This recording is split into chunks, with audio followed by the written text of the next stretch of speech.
Some experts say we're heading into a recession. I don't know if we are or we aren't, but what can you do to prepare? We're going to discuss it with Scott Terrio starting right now. This is Debt Free in 30. Here's your host, Doug Hoyes. Scott, welcome back. Today's topic is how to prepare for a recession. So I do have an economics degree, as you know. And even though on our year-ends prediction podcast at the end of December, I predicted a big spike in personal insolvencies for 2020. I am not going to predict whether or not we're going to have a recession because you know the old saying, economists have predicted 20 of the last 10 recessions. Yeah, that's probably wise. So I'm not going to predict it. But what if we do have a recession? How can you prepare? That's what we're going to talk about today. Now, a simple definition of a recession would be a decline in economic activity for the entire economy. Right. We could debate whether that's the correct definition or not.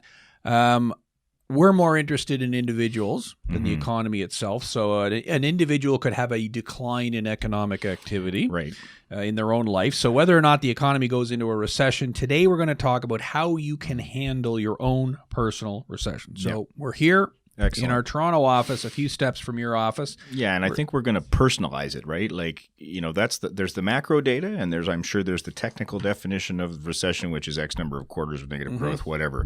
But when it comes to actual people and families and households, I think that's where we bring our experience in and say, you know, what can a household do? Right, and I think that's exactly what we want to talk about. So whether we have a recession or not, what we're going to talk about today are things that you can do to be prepared. And which wouldn't harm you even if there isn't one. That's the point. It's a win-win. Yeah, right? exactly. If there's no recession, great. If you don't lose your job, great. But you've gotten some things done that are smart anyway. Right? Yeah, it's like saying, well, I want to be in better health, so I'm going to go for a half-hour walk every day. Well, I don't know if that's a good thing or a bad thing, but can it hurt? Can't hurt you much. Can't hurt. No. So, and that's really what we're talking about. So, what are the kinds of things that cause people to have their own personal recession? What are the kind of things that get people into trouble? Right. So when an actual economic recession hits, a technical one, I guess, an economist's recession, is job loss. That's usually the event that, causes financial mayhem in the household. We tend to see, that obviously brings people into to our offices, whether there's recession or not. You can lose your job anytime. And we see that as certainly one of the top drivers. But we also see things that are more, gradual or less related or not related at all to any kind of economic or widespread economic activity, like personal illness, marriage breakups, bad bookkeeping, the self-employed who don't pay their taxes, that kind of thing. And so, or I think the next big thing we're going to see, which isn't necessarily related to the economy, but it might be a little bit because of the the era of low interest rates we've had in the borrowing that's resulted, is people hitting the wall. So we said Joe Debtor can no longer outrun his debts, and I think that's what we're starting to see in the last 6 to 12 months is people just saying, I can't do this anymore. I'm never going to get out of this debt bubble I've accumulated in my personal household. The interest is killing me, and I'm not getting anywhere. I'm not making any progress.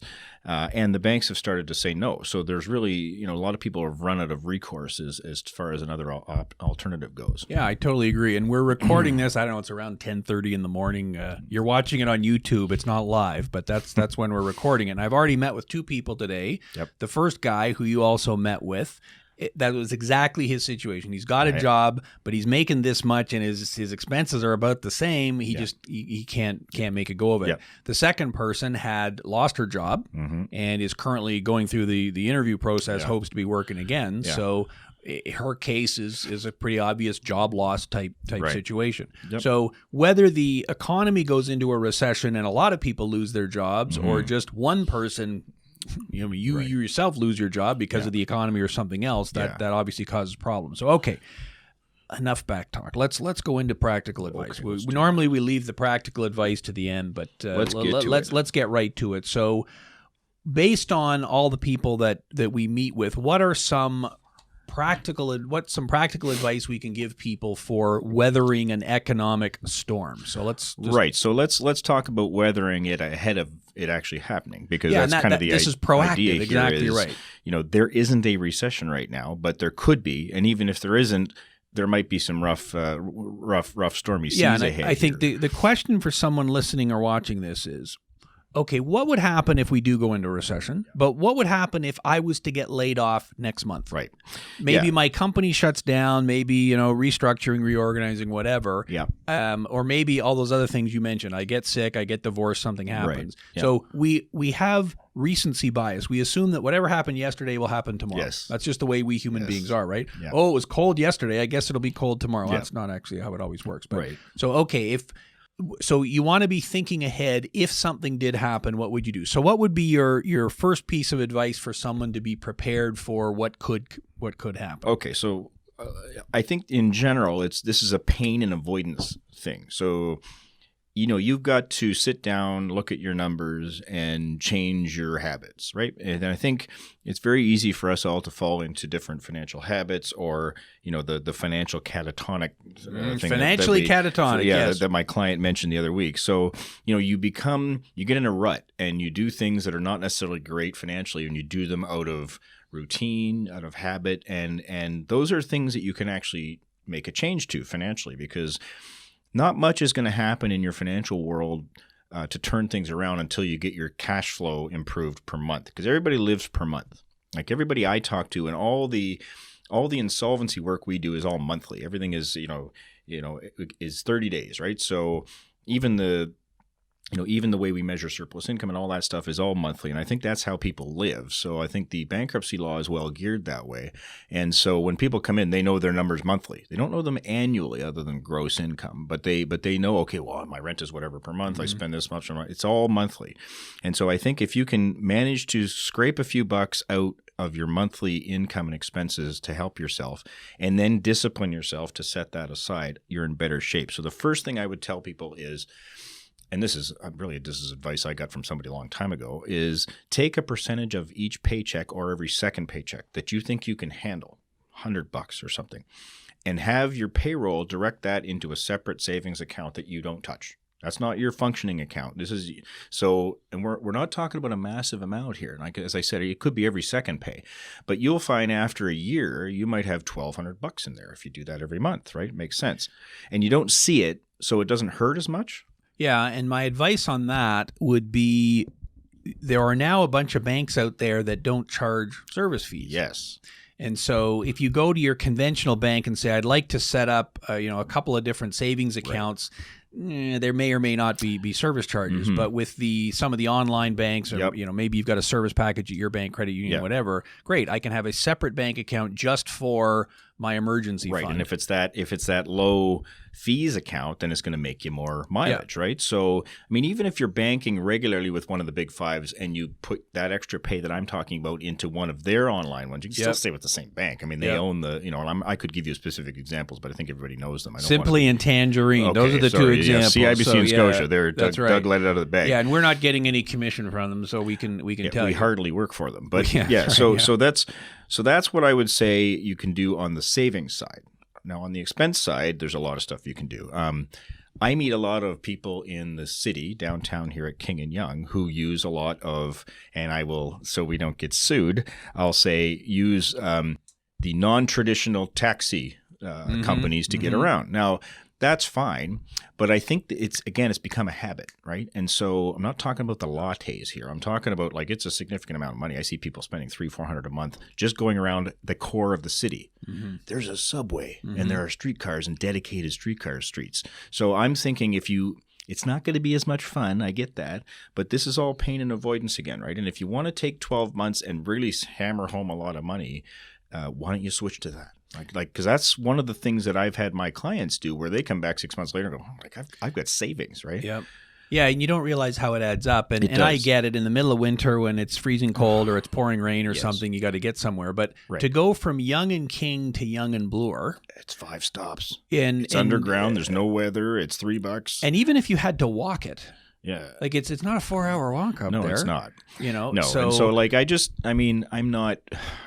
I'm not preaching. You become a complete ascetic here, but I think there's a few things you got to do. And again, it's the pain and avoidance, right? It's like, okay, for 12 months, if I want to get prepared for a potential recession, I either have to increase my income or savings or cut some expenses. Yeah, it's math. That's the only way to do it. It's up or down. Yep. Now, the only thing I would take exception to all that is you got to deal with the debt issues first. You do. So if you're in debt, then putting money into a savings account, we see this all the time. Right. People come in here, they've got $50,000 owing on credit cards and bank loans and stuff, and yet they've got $1,000 in their TFSA at 2%, and their close credit to card zero. and their credit card's 19. 20, Right. So it's like, okay, doesn't make sense. Why are you doing that? Well, because I need to have an emergency fund. Okay, that all makes total sense. Right. But it's costing you a lot of money having those savings. Yeah, and it's a hidden cost, right? It doesn't register with you every month until you realize that every month I pay minimums. You know, we see people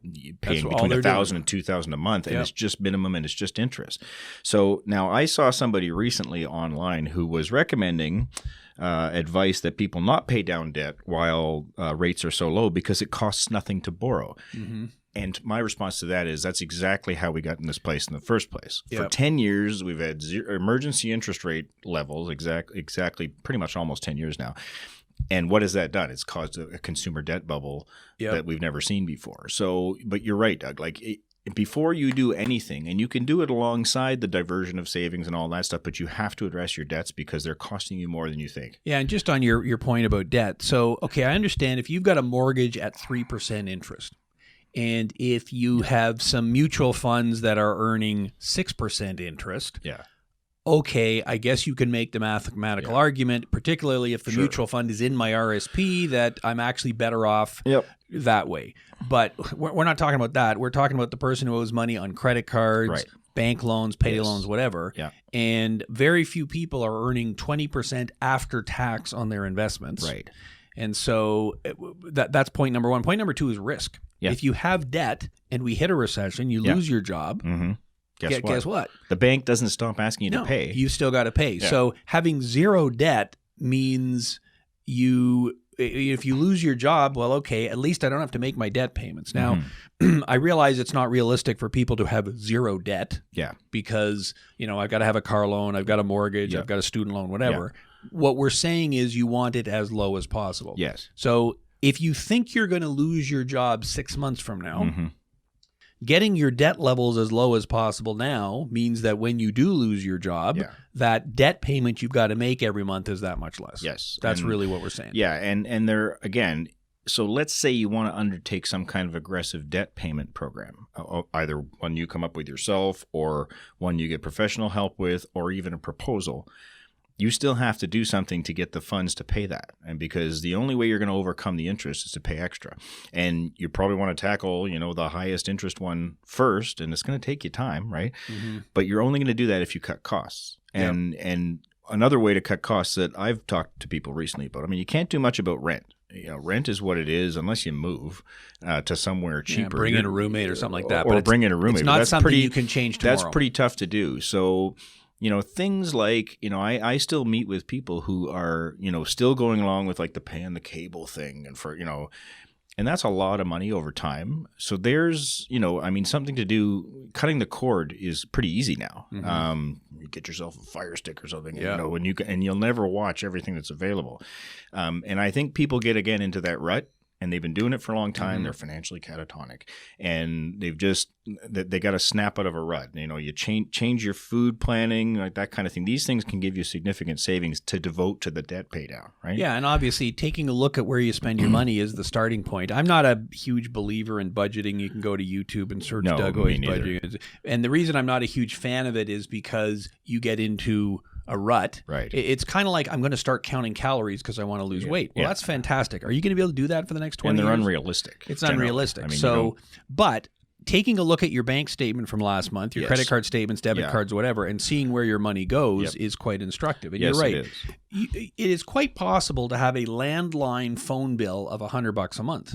Quite possible to have cable of $100 a month, or internet $150, $150, whatever. Yeah, for sure. So how much conventional TV do you actually watch? Would you be better off with a Netflix subscription or one of the other 15 streaming services? Right. Don't get them all because you're going to be back in the same place. Well, and would you be better off just rotating them? So, okay, I'm going to have Netflix for a couple of months. I'm going to have Amazon Prime for a couple of months. Then I'm going to switch to Disney because we all love the Princess movies. movies, right? Yes, of course. I don't know. I haven't watched Disney Well, in 20 or 30 years. And I'm in that. Yeah, you're in that zone. My kids are in that zone right now. So you have my condolences. Yes, minor long gone from that. But can you cut the expenses? So, and you're right. It's a two-headed thing. You've got to get the debt under control. But the only way you can get the debt under control is to get your cash flow so that it's positive. Yep. And so if you can get your cash flow positive enough that you can deal with your debt on your own, fantastic. That's what you do. Either that or meet with a professional, right? Like, it doesn't cost anything to come in to see us, for example. We send more people away than we sign because not everybody needs what we do, but they have a good sit down and they say, it's an impartial, empirical discussion, right? Where we say, here's what you can, what you can't do. Here's what you should do. Everybody's circumstances are different, and everybody has hidden opportunities, right? Like because of their situation. And sometimes you can't see it yourself, and you need somebody who's met with 6,000 people to sit and shake it out for you. Yep. And the guy I met with this morning, he was paying somewhere between, it was pretty close to $1,000 a month in minimum payments. Yeah. And the proposal we filed was, $200 or $300. Yeah. So there's an immediate cash flow savings. Huge amount. In his case, he's got a conventional job, he's got a paycheck, but not enough to ever be able to afford that. Once he got to that state. Once he got to that state. Like if you owe, $5,000 to $10,000, that's one thing. If you owe $25,000 to $35,000, which is what we see, or $40,000 more often, you've just hit the wall. Like that. At that point, you go along and fool yourself for a 12 or 24 months or so, but you realize then you're doing exactly what he's doing, which is just paying the banks and not paying your own debt down, right? So write it down. What's coming in and going out each month? Can you do the things that you just described to shrink your expenses or pick up some extra income? And if you can, yes, absolutely. That's what you should do. Yeah, because it has to be somewhat painful. Because if you're going to do that on your own, over 12 or 24 months, something has to hurt, right? It's like going to the gym. You're not going to get anywhere if it doesn't hurt a little bit. I can vouch for that. You went to the gym yesterday, first time in some number of years. But like you have to, something has to give. And so, one thing that one client told me recently was that she decided to start planning her meals. And she's got 2 kids and a husband. Like, it's not like she's single and she's got all kinds of time and everything. She said, we decided on the weekend that one of our 2 weekend days is going to be, basically a portion of it devoted to planning the week out. Meals. So she gets all of her staples. So all of her, the normal stuff you need at a discount grocery store. And the savings are ridiculous in that case, by the way.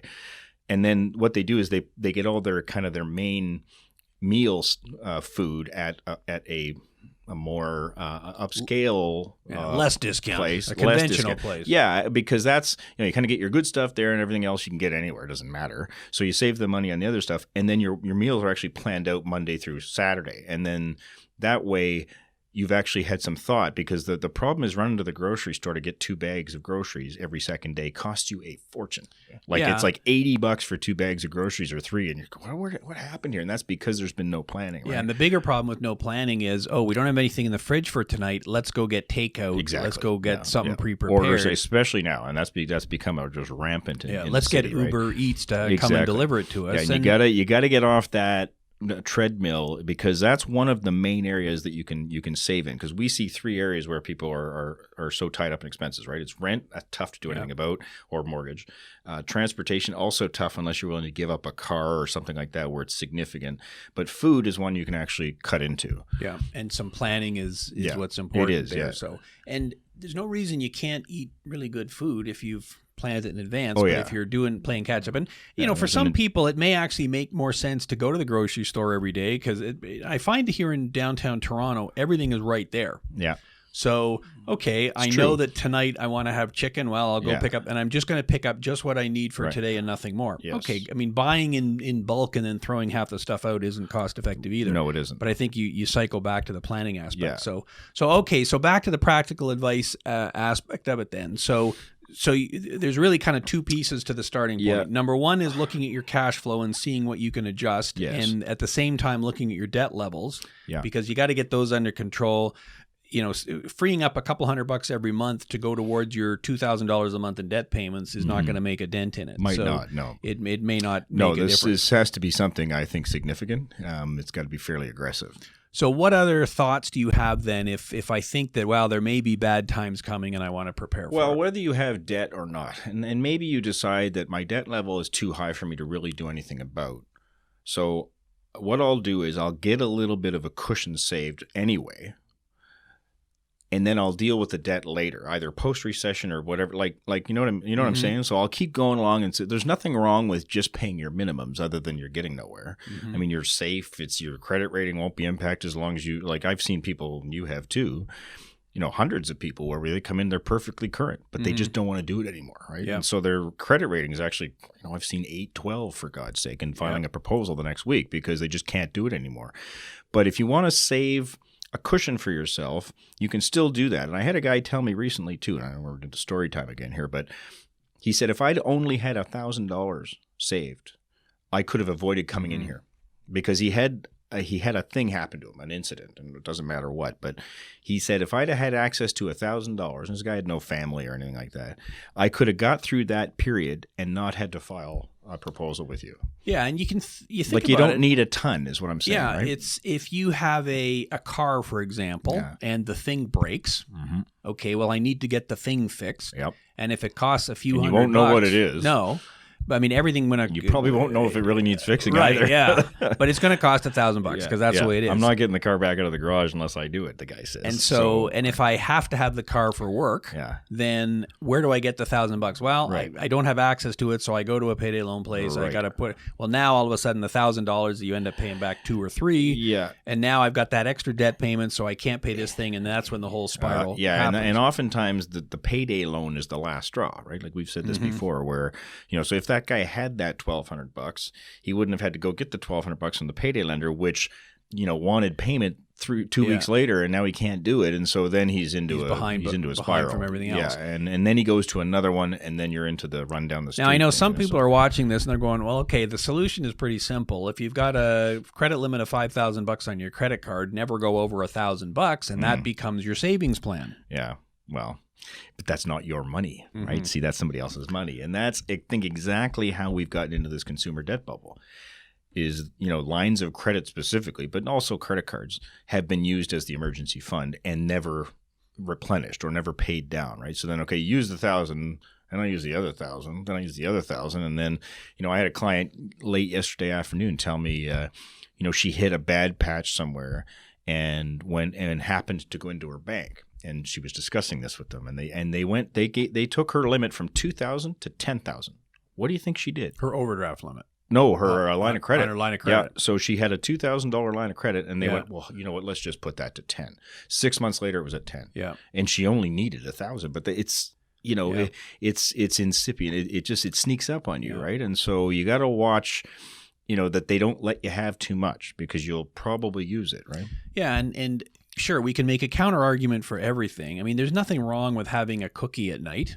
Well, yeah. But there's a problem with having 15. Yeah. And so if you're the kind of person who can have one cookie every night, fine, no problem. I can't. That's not a thing for me. Yeah. It's 0 or 15. Yes, that's the way me it is, too. Right? Once I have one, it's so it's kind of better to just not have them. And it's the same with credit and debt. Well, if I've got access to it, I think there's a reason the Canadians are where they're at on the consumer debt, and it's exactly right. It's expensive to live, and so people's incomes, and we talked about this the other day. People's incomes have not kept up with the expenses that we've found in our analysis of our clients, and so therefore to fill the gap in, you take that $10,000. It may take time, but not as long as you think either, right? So if you're short a few $100 every month, well, it racks up. That other $8,000 can be gone in 6-12 months. Particularly when there's some event like a recession, a job loss. Exactly what we're talking now about I need to do it. So. Yeah.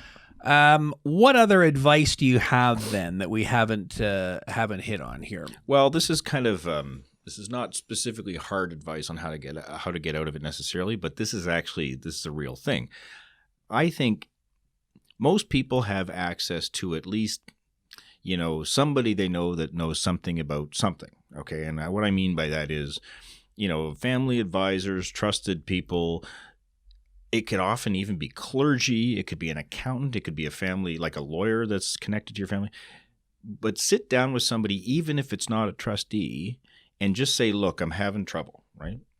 Everybody's connected to somebody else. And so I find a lot of people who come in here came in because they went and saw another professional or trusted advisor, okay? Mm-hmm. And, a lot of times it is a priest or a minister or somebody, but someone in your community that is going to just listen, right? And who also has the kind of background where they can sit down and talk to people and kind of give them advice, even if it's not, the exact thing, menu that you should be doing. Because oftentimes they will say, well, how about you talk to so-and-so? Or why don't you talk to so-and-so? Or even if it's like a tax issue, how to get through a tax issue.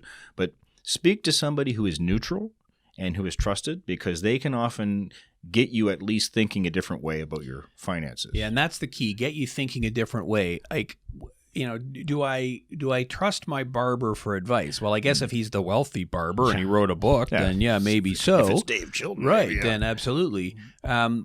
But, I don't trust someone like that for medical advice. Right. But what they would probably say to me is, well, have you spoken to a doctor? Have you thought about this? They're connected to people. Yeah, I know. Right? I know a doctor. Like talk to somebody who you trust who's also got a network, right? Yep. Because I find a lot of what we do is networking. Mm-hmm. It's like people know this person, they're this person, or who's that Hoyes guy? Or so I'm not saying you get in to see a trustee specifically, but you need to get somebody looking at your situation from a 30,000-foot view, because I think people get into such financial catatonia again, where they just can't see what's going on. They're just too involved in it. Yeah, so you got to step out of that bubble a bit, and anybody who isn't in the bubble, but also isn't trying to sell you something. Exactly, and that's the key. Your right? example of going to the bank. Oh yeah, we'll just rack up your limit. Right then, there's too much self-interest there. That might have been the wrong person. Exactly. So you need to go to somebody who is well connected, who is wise, who you trust, who is not going to try and send you to somewhere specific, but is going to give you a kind of a broader view, like, hey, have you thought about this? Right. Do you have any thoughts then? We talked about expenses. The other side of the equation is income. Do you have any thoughts on increasing your income? Because if you got a few extra bucks coming in, then that can often... Well, that's a big one. It's harder to do, but not necessarily in this economy, right? Because we meet with a lot of people, especially in this office, who are doing gig economy work. You don't have to drive an Uber or that kind of thing, but you could do a lot of online work, right? There's a lot of companies now are looking for services or people that they don't have to necessarily pay on payroll because they don't want to, because all the benefits and everything, but you just want a few $100 a month extra. And so if you go on to, a career advisory site or something like that, like Side Hustles, there's a lot of work available depending on what your skill set is. And you could do it online, or you could do it at night, or you could do it, a lot of people pick up shifts at night to do other kinds of work if they're able to. Now that's kind of demanding, but again, we're talking pain and avoidance here, right? And if you can get a few $100 extra a month by not having to do a full-time second job, which is not realistic, that can make a huge difference, but you got to do something smart with that money, right? You can't do the same things that you've been doing before, right? Yeah, and you got to be careful that you're not putting yourself in a different tax bracket and you end up with a big tax liability that's the other thing, right? The rest of it. But exactly. You got to do your taxes smart when you do that, but you also need to put that money away somewhere if that's your goal. I've met with people in the last little while. One guy does landscaping type stuff, so he knows the local guy. It depends what you're good at, on right? On a Saturday, he'll go help him cut down brush and stuff like that. Like a lot of people have friends who have small companies. And what do small companies need the most? They need help, okay? But not necessarily full time, right? And so it could be anything, right? But I think if you can make yourself available to people and just even do some grunt work, you make a few $100 extra a month, it makes a big difference. Yeah. So look at both the income and the expense side of it. Mm-hmm. Excellent. Well, I think that's a good place to end it. Any final words of advice that you want to close on? Yeah, don't get stuck in your financial catatonic state, right? I think I was saying that all through this, but that really rung a bell with me when my client said that the other week. And so you get stuck and you get in a rut and you get into habits, and you need to break your habits if you're going to be serious about this, right? If you want to get prepared for a recession or just any kind of a bad situation, there's got to be a bit of pain. It doesn't have to be for a long period of time, but you have to have a plan to do it, and it has to be 6 to 12 months, and then you get yourself a cushion. And you're gonna you're going to find that 6 to 12 months of discipline paid off, because I can't tell you how many people, like I said, that guy who only was $1,000 away from, not having to come into my office, right? And that's not a lot of money, but you got to have a plan to do it. Yep, and I did a podcast on that, the fable of the $20 bill, so everyone can look that up, where I talk about that exact thing. Having $20 can go to a lot more. Yes. It can multiply quite a bit done correctly. Yep. And I think, my advice would be that whether there's a recession coming or not, why don't you pretend that there is? Yep. Worst case planning. Yep. It's like, well, I don't know if it's going to rain or not tomorrow, but why don't I have an umbrella with me anyways? Yeah. Well, put it this way. If you could have the money set aside and you weren't in these circumstances, wouldn't you do it? Yep. Well, okay, now it's going to be harder because you have all this debt to service, but it's still a good idea to do it. Yeah. Because you don't want to meet me if you don't have to. No. And so if you end up saving some money, paying down debt, and there isn't a recession or you don't lose your job, then you got money. Excellent. Yeah. Right? It's sitting there. Almost no downside other than a bit of pain. Right? Yeah, and I don't even think it's a massive amount of pain, because as you described it, a lot of it is just thinking ahead. It is, and changing your mindset. Yeah, so okay, maybe I'll just make my own coffee rather than going to the coffee shop a couple of days a week. Maybe I'll pre-plan our meals so I can bring leftovers for lunch tomorrow rather than going out. Cut the cord, whatever. Yeah, there's lots of things you can do, but you got to actually put some thought into it. And you need to know your money, right? You need to look back 6 to 12 months of your bank statements and see what's happening. Yeah. Right? So my final piece of advice would be look ahead and anticipate all the different things that could happen. Yeah. Don't assume that tomorrow will be exactly like yesterday. Yeah, and here's the top 4, right? Job loss, illness, divorce. Yep. I don't know. What's the 4th? Well, I guess the whole running into a tax issue. The whole general recession, macro stuff, right? But those are certainly the top 3. But those are the things we see. Yep, all the time. I'm not making those up. That's the top 3 or 4 things that we see that drive people. If you were to lose your job tomorrow, what would you do? Well, okay, I've got a LinkedIn profile. I got a resume that's fresh. I'm always out there networking in my industry, so I know the first person I'd call would be Joe, because he might have a job for me. Yeah. Or I'd go back to school. Here's where I'd go back to school. Or you know what? Go have lunch with a handful of recruiters. Recruiters you could find recruiters in 10 seconds on the internet. Yeah. They're all over the place, especially in the city, and just go meet with them. Right? Say, look, I'm happy now, but I want to have a plan B, and they'll like, hey, they'll love to hear you, because they're always looking for people, right?